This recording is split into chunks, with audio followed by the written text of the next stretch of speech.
Grown food. Grown food. ASC got produce. ASC about to go cool.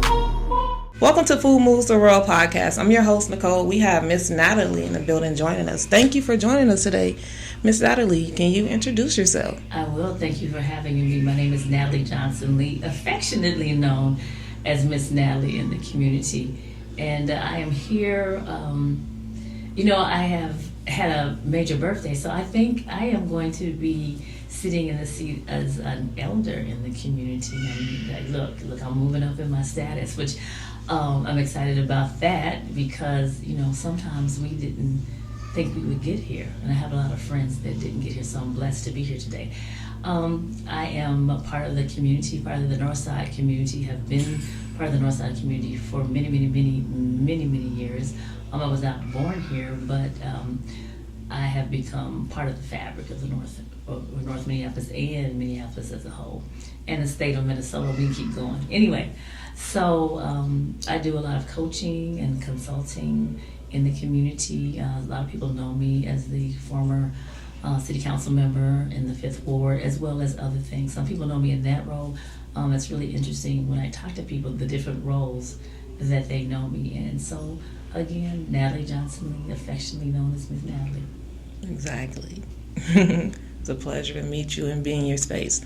So today we have you on a podcast, all right? So I basically like to figure out who you are as an individual, sharing your story about who you are and what inspired you to do the work you do. In the community, we know a lot of people, but we don't know who they are. But I know a lot of people know you, but there's a lot more that don't. So just to give you the space to share your story, so when somebody sees oh, I knew her, but now I know her, right? Right. So what inspires Miss Natalie? Well, it's interesting, and I'll start this journey from when I came to Minnesota. When I came to Minnesota, I came here, I transferred here with General Mills. And General Mills was a place, it was a means of, to support my children. I worked there, I did good work. It was a means to support my children. I was a single mom for 14 years prior to getting married. And anyway, so I moved here. And I remember moving when they said, I'm from Philadelphia, so I remember when they said Minnesota, I had to look it up on the map. I said Minnesota, and I said, ooh, it's up there by the Dakotas. It might be kind of cold up there. However, I've always been a risk taker, and I've always been one that's not afraid to follow opportunity and say, hey, let's see what we can do. Let's see what we can make happen in this space. And so, I was transferred here shortly thereafter. Getting here, I left General Mills because it was not the space for me, and it ended up getting into community work. And in that community work, I worked for the Urban League for quite a while. Some people know me as the Dudley lady. I used to sell Dudley products, Dudley hair care products. So I used to go door to door to all the salons and barbershops selling Dudley hair care products. And Dudley is a Black-owned, one of the first Black-owned, not first, but one of the major Black-owned hair care companies in the States. They were out of North Carolina. And so I was a Dudley rep for a while, and then shortly thereafter, I worked at the Urban League. So a lot of people know me as, the woman that worked at the Urban League that helped them get some of their first jobs, their first employment, their first opportunities. And then shortly after that, I went and I left the Urban League, and I got trained as a coach. And this is when nobody knew what coaching was. You know what I'm saying? And they were only training people to be executive coaches because the life coach thing wasn't a big deal at that particular time. Only executives could afford you. But anyway, as I did that work, even at the Urban League, as I did the work at the Urban League and I did the coaching, one of the things that became profoundly evident to me is that I really cared about the community, and I also cared about what happened to my children and the children of others. I never was one that just said, okay, I'm just going to look out for mine and no more. It was about all the kids. A lot of my sons' friends know me because they either ate a meal in my house, they spent the night in my house. I was talking to my son the other day, and this was really funny. He said, your mom was the first adult that like checked me, and there was a laugh, and this was like, I ain't gonna say how many years ago, but it was quite a amount of years ago. But I love that when I see, and I call them my sons, my community sons, and I see them all, and they're doing phenomenal things. And I see them and I hug them because they were all in my house. But I also had a lot of community daughters as well, and so, and then people know me from my opportunity I had to run for the 5th Ward City Council, and that came about because of the injustices that I started seeing in our political system, and literally never had any plans to run for office, and actually tried to recruit other people to run, and told them I would help them, and they just looked at me like, huh? You asking us? You the one that needs to do it, and I fought it, but then God has a way of moving you in the direction that He would like you to go. Anyway, ran for a political office. It was a major upset for the person that held that office and served in that office, and learned a lot in that office. Learned a lot about community, learned a lot about myself. Another part of me was when I did Girls in Action. I did Girls in Action for about 17 years, 16, 17 years, Girls in Action, and we did it in Minneapolis, we did it in Detroit, we did it in St. Paul, we did it in other countries, we did it in Atlanta. So we had Girls in Actions across the globe, I would say it like that. And so it's now called Girls Taking Action. I'm not doing that work anymore, but it was phenomenal work, and the young women that I had the opportunity to engage with was not only I hope it's life-changing for them, but it's definitely life-changing for me. So another more personal level about me, and this is something that people don't know and some people do know. So in all of this, somewhere in there, I got married. And the reason why I want to bring that is because of the type of wedding that I had. A lot of people don't know I got married at Juneteenth. And this was back in the day when Juneteenth was at the Parkway. And so we got married right in the, where the pavilion is, across from they have the beach part there. Up the the pavilion hill. on the hill, yeah. Yeah. So I got married in the valley of the hill. And at that particular time, it was set up like an African village. So when you see my wedding pictures, people always say, where did you get married at? And I was like, right here in North Minneapolis, right here in Theodore Worth Park. I said, wow, and so, and the reason why I say that is because this basically speaks to who I am. It was important because I had done a lot of community work, and so did my husband. We wanted to be committed to the community in the commitment to one another. And we wanted to be a public, we wanted to have meaning. And it was really powerful because they had the soldiers come in and they read the proclamation, and we had African dancers, and then we had what we call wisdom, people of wisdom give us words of wisdom in our wedding. We had Natanda Zulu and Vusi Zulu. We had Eric and Ella Mahmood. And then, for whatever reason, it's escaping. We had a young couple. So what happened is we had a couple from every genre of life. And what was really important to me is I studied very different African cultures. And that's how I designed the wedding. And I had different pieces from different African cultures in the wedding. And then we also jumped the broom. Jumping the broom is not an African culture, but it was because we couldn't get married. So that was our way of symbolizing how we were connected. We jumped the broom. And then we had Natando told a story, the meaning of jumping the broom. So we had a lot of community fabric of the community intertwined in our wedding, and that was important to me because it was public accountability to the community, that we're accountable to the community and the community is accountable to us. And I think that that's an important piece of who I am. And so I wanted to share that piece. There were it was very hot that day, and Kevin Jenkins was our videographer. I mean, I can name names after names after names that you would recognize who are part of the wedding. But that probably, in a sense, encapsulates my commitment to the community and prayerfully the community's commitment to me. That sounds amazing. And I wasn't invited. You might have actually been there. Right, like those names that you. I'm like, yeah, I know those names. Like, dang, them are real powerful people. Yeah. Especially really big names in the community. Yeah. So I'm just like, wow, that's amazing. Yeah. And you've been doing this work for so long. Like, it doesn't get draining. It doesn't get tiring. You know, when you do it from a place of love. Now, do we get irritated and frustrated with folks? Oh yeah. But you know what?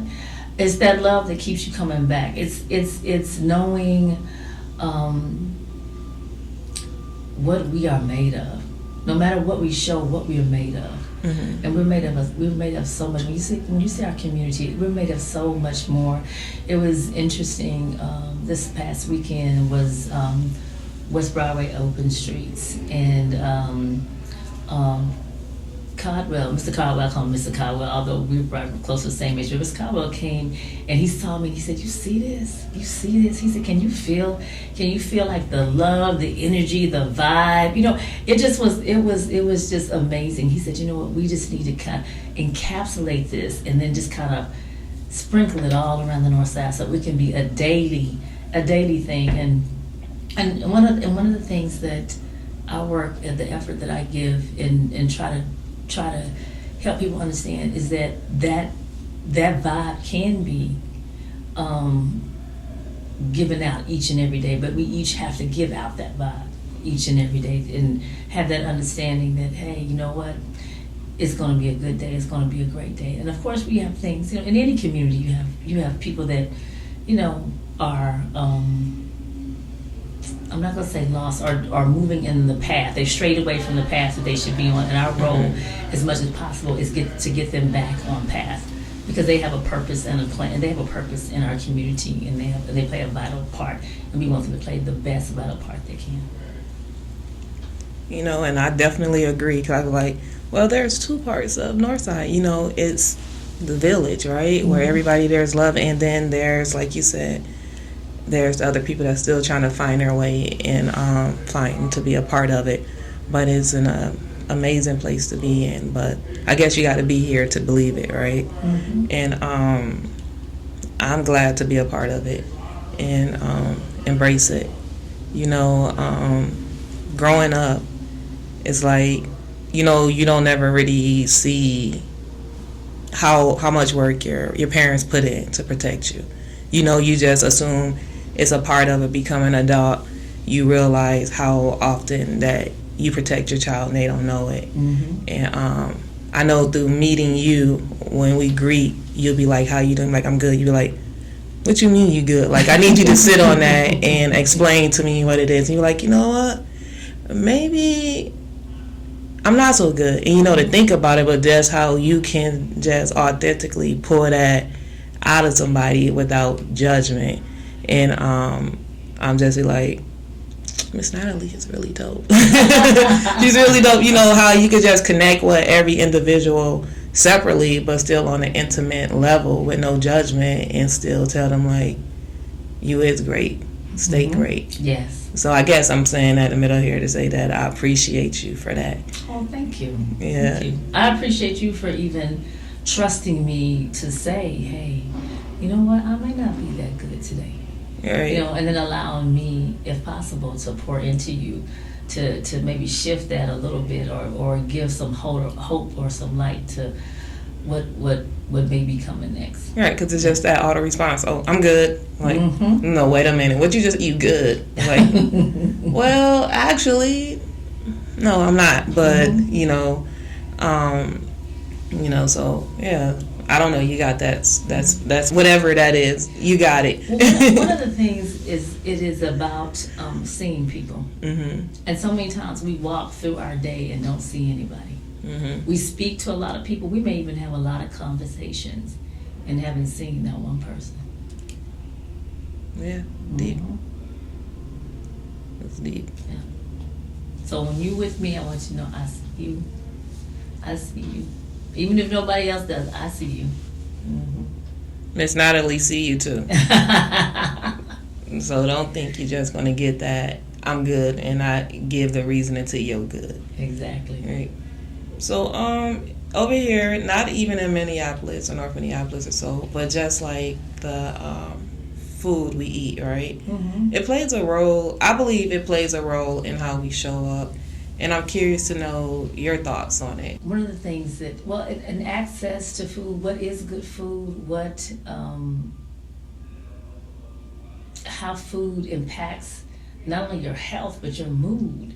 You know, I can see, you know, I'm a grandmother and I can tell right away when my grandchildren have had some things that they have eaten some things that they shouldn't be eating. And I can tell, you know, and it's interesting because one of the things that when my girlfriends always laugh, okay, so this is when you know me, because we either have talked about your poop, and you have gotten a book from me, one or two things, without, you know, like what's it look like, what's going on, because I care about not only what's you're putting in your body, but what's coming out. You need to pay attention to what's coming out of your body.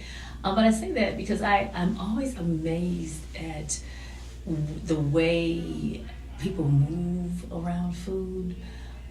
It's interesting, you know, because I fast, you know, and it's so funny when people find out that you say, you know, you want to fast food.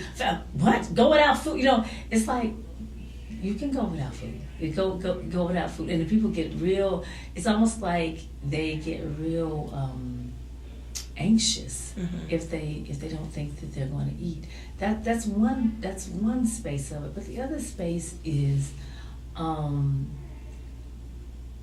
what we think is good food and what we're willing to try and what we're not willing to try.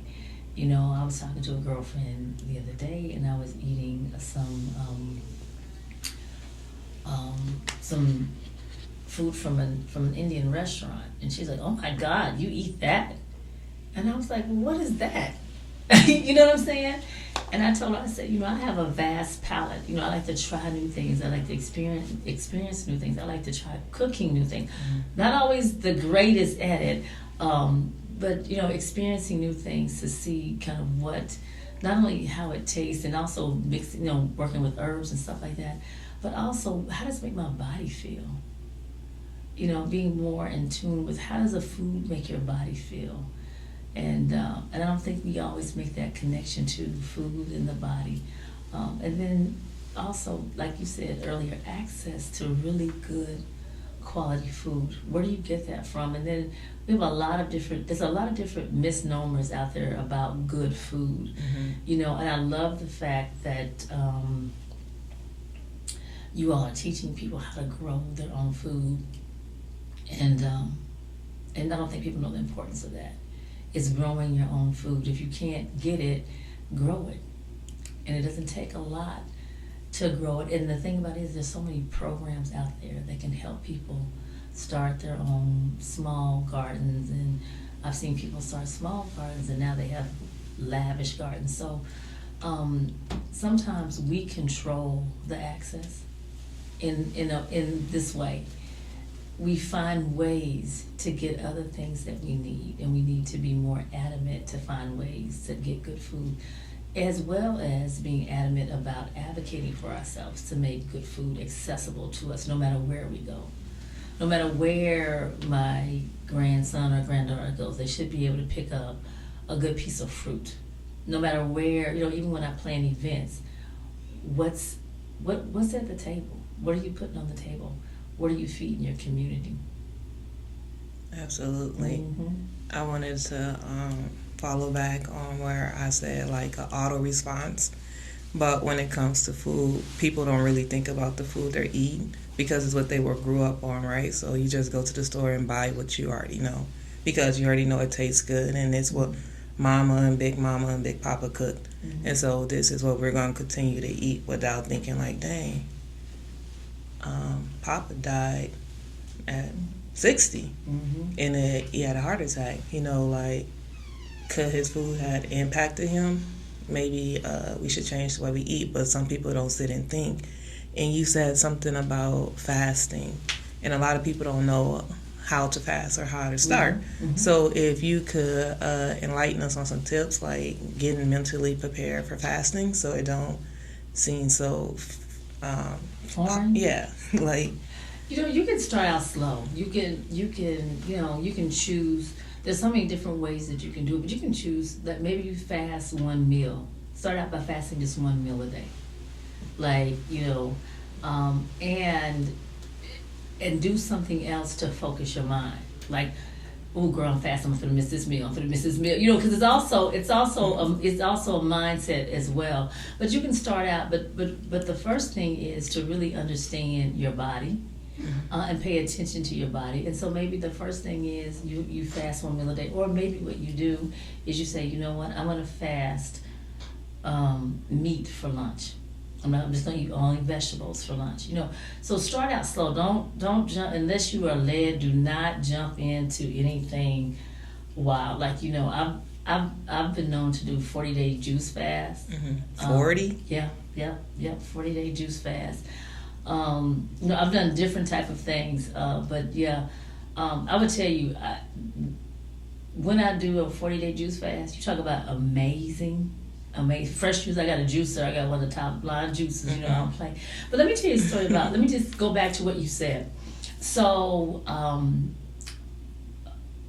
I took a lot of things out of our diet.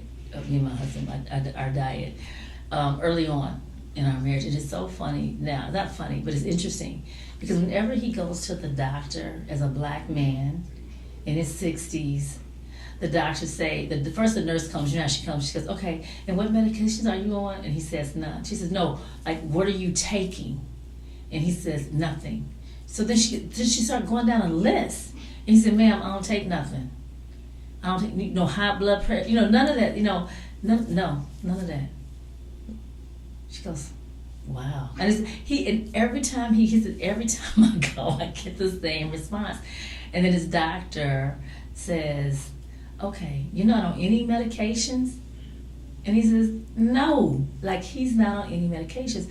And for him, he thought in a sense that was normal. But then he started having conversations with his friends, or he would go to some of his friends' houses. He'd look at their counters, and he's like, just like medications everywhere. And he said, you know what? And he said, I thank you for that, because there were things that you cut out of our diet early that I do believe has had an impact on the health of my life. And so I think it's I say that to say that somebody has to make the change. Somebody has to see the difference. Somebody has to teach difference. Somebody has to lead the way. And maybe who's ever listened to this podcast, maybe you're the person that leads the way in your family. And understand, whenever you lead something, it ain't never easy at first.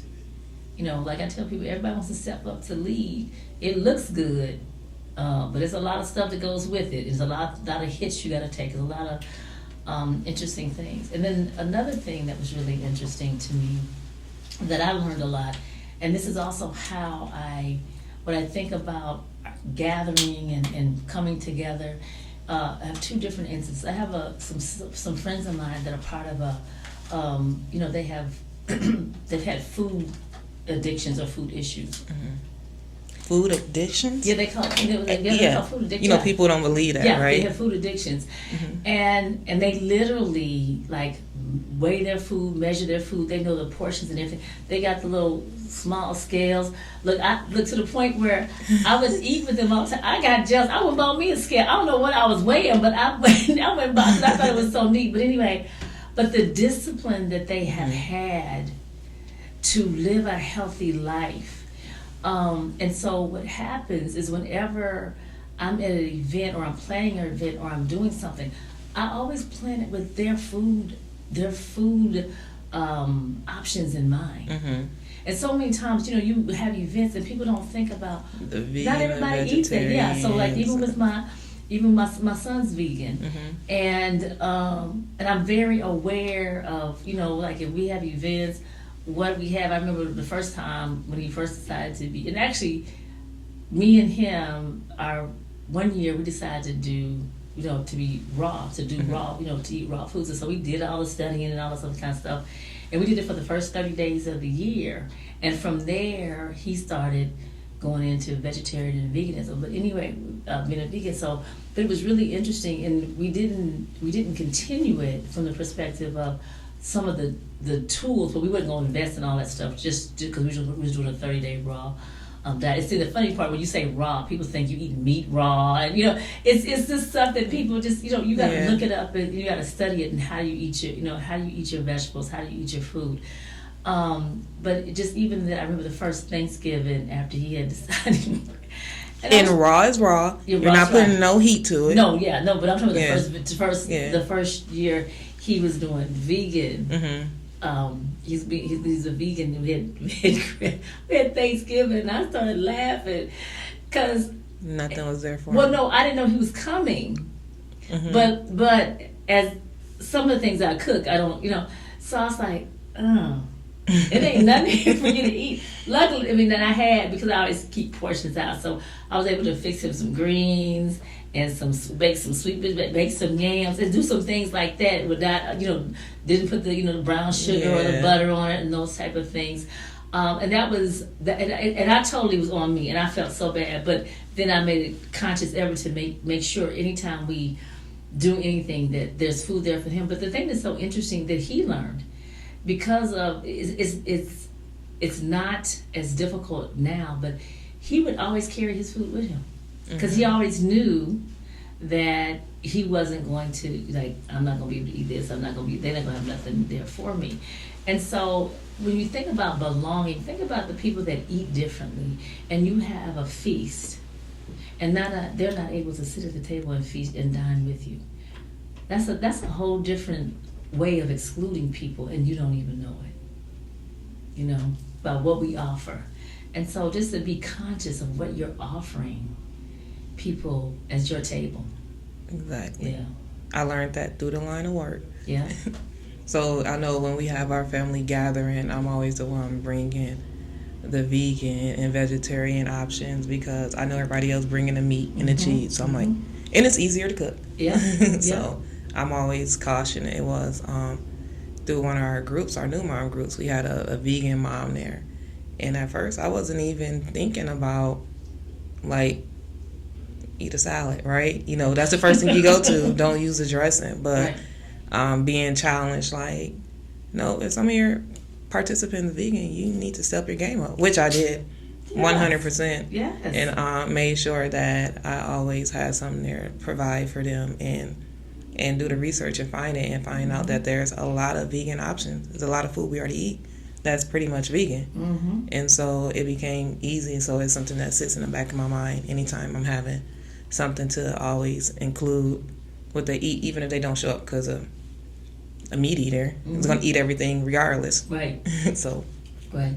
But think about that. You think about, because there are so many places in our life that we don't belong, or that people don't make sure that we belong. One of the things, that's an easy fix. And although we don't think so, that's an easy fix. To make sure, like you said, if you're inviting me to the table, have something that I can eat, or have something I can dine off. I don't do this. And don't condemn me for the decisions that I'm making for my body. Right. These are the choices I'm making. You're making those choices. I'm not condemning you. This is the way I've chosen to live. This is the way I've chosen to fuel my body. And because I've either learned some things, or I know some things about my body. And sometimes people have to eat a certain way because of their health condition, or because of the condition, or things that have actually become conditions because of the food that they have eaten previous to this time. So not knowing that the very thing that was supposed to feed you and nourish you has caused you to have a disease in your body, or a dis-ease in your body. So now you have to find ways to eliminate that through countering it with better food and better food choices. Absolutely. Miss Natalie. So, we are, we're coming to an end. So I always end our podcast with a question, a mindful thought. In our line of work, what we work, but we always want to make sure that we have an impact, right? Mm-hmm. And our legacy is really big, right? Mm-hmm. So your legacy, what do you want to be remembered for? Ooh, that's a good one. I can answer that several different ways.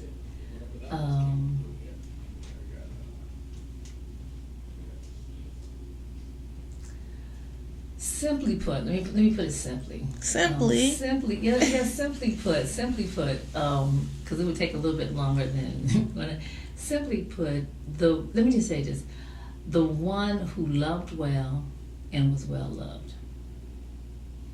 And that carries a whole lot in it, but the one who loved well and was well loved. What is that? What does that mean? So what it means, listen, because what happens is, when you walk up to somebody, you can feel the love. You can know if they care about you, if they just putting up with you, those type of things. But in loving well, it's how you take care of your family. It's how you take care of your community. It's how you take care of the stranger in the street. How do you serve? How do you be of service to others? As well as how do you make sure you are serving yourself well so that you can serve others well.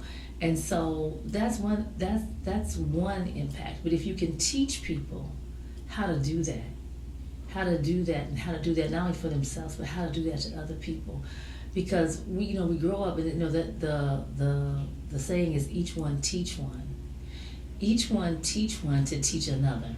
You see what I'm saying? So each one teach one. So I think that for me, as there's a whole lot of things I can say. I want to create this kind of policy. I want to keep to the. I want to change this about the community. I want to make sure there's plenty of businesses that are thriving and growing. But what happens is when you teach people how to care for one another and how to honor one another and how to respect one another and how to love well, those things happen.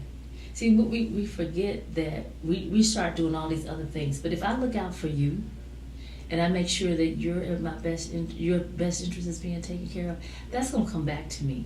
And we don't live. A lot of times we're not living like that now. We're living in a space of let me get mine, and if you get yours, oh well. And what's happening is that as you go up the ladder, you gotta come back down. And the same people that you pass going up, you got to pass coming down. And you better hope that when you coming back down, you pass them well. You pass them and you deposit it. And matter of fact, many of them, you put your hand up to bring them up with you. I've been in so many circumstances where I've become the boss of my boss. Mm-hmm.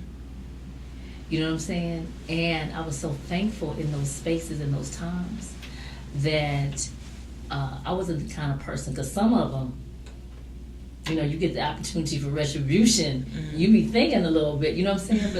But that's not who I am. And another thing that I'll say, because this is also going back to how I live. So when I was on the city council, or whenever I've had, I've been responsible or in charge of like what I call a boss or not a boss or a supervisor or a manager or whatever. It is important to me to make sure not only do I help people be able to do their job well or their position well, carry their position well, but I also give them a place of healing, especially when it comes to black men and black women, mm-hmm. because many times in the workplace we are not treated well. We're not given the opportunity to heal from the hurt that has been, given that we have experienced, or the trauma that we experienced in other positions. And so I really try to work very hard to make sure that not only the work gets done, but people are in a safe place so they can heal and then go back out in the world and do what it is that they need to do. So wherever I am, and I don't necessarily call myself a healer, but I think that when you show up and understanding that you want the best for the person in front of you and you want them to be well loved so that they can love well, that's a healer. That's a healer. So when I see you and you say I'm good, that's not good enough for me because I need you well. Because I know what you're out here in this community doing. And so if something's off, we need to figure out how do we get you back on track? How do we support you? How do we love you well so that you can love well? And so that's what I say when I mean I want to love well and be well loved. Drop mic. Perfect. Well, we come to an end. So, I want to say thank you for joining me today on this podcast. And I want to say thank you for having me. You was a great guest. Thank you.